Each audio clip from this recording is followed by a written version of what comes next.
சொல்லு. ஒரு ஹோட்டல்ல பார்ட்டி நடந்துச்சுல்ல? ஆமா, நீயும் சீனுவும் அன்னைக்கு போனீங்களே, அங்கதானே? ஆமா. ஆ, அந்த ஹோட்டல்ல நான் வேலைக்கு சேர்ந்திருக்கேன். என்னது? ஓ, ஹோட்டல்ல வேலைக்கு செஞ்சிருக்கியா? எதுக்காக மாயா இதெல்லாம் பண்ற? என்ன மாயா, வேலைக்கு போகணும்னு அப்படி என்ன உனக்கு அவசியம்? பத்மா ஏதாவது சொன்னாளா? அதெல்லாம் இல்ல பெரியம்மா.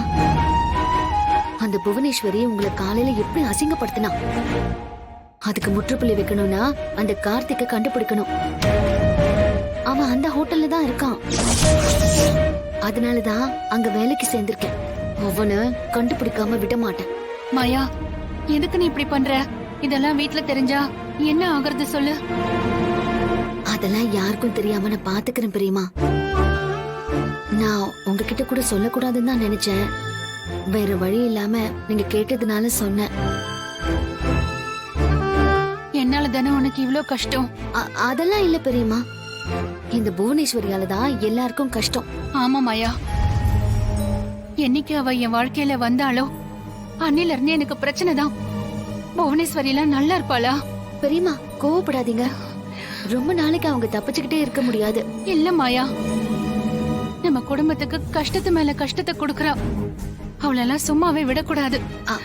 சரி சரி, டென்ஷன் ஆகாதீங்க. என்ன நீங்க இப்பெல்லாம் ரொம்ப கோவப்படுறீங்க?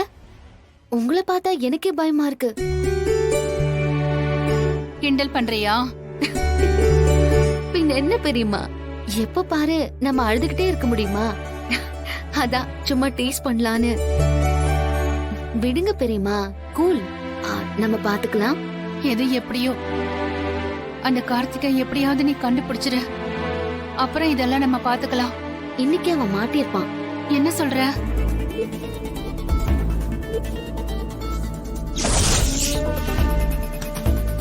யாரு?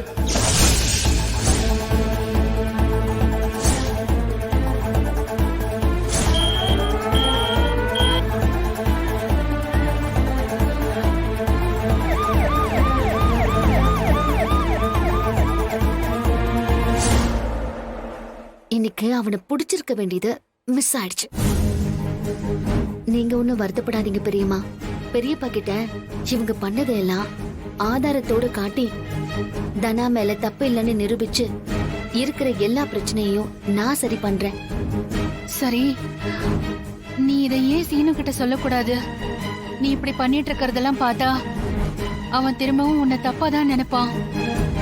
அதெல்லாம் அவன்கிட்ட அப்புறமா சொல்லிக்கலாம்.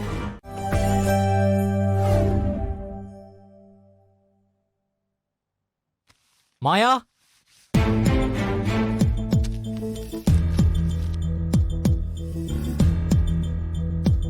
என்ன சீனு சீக்கிரம் வந்திருக்க? வேலை முடிஞ்சுதா?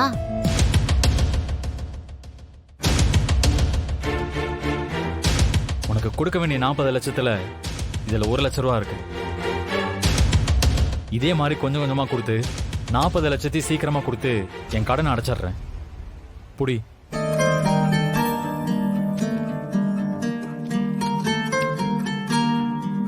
அப்போ சீரியஸா ஆக்ஷன்ல இறங்கிட்ட.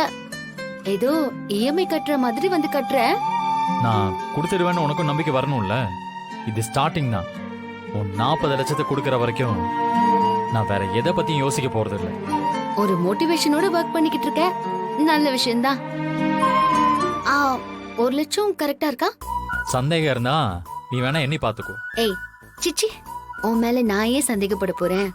ஆனா பாவம் நீதான் டே நைட்டு ரொம்ப கஷ்டப்படுற. எனக்காகலாம் நீ ஒன்னும் பாவப்பட வேண்டாம்.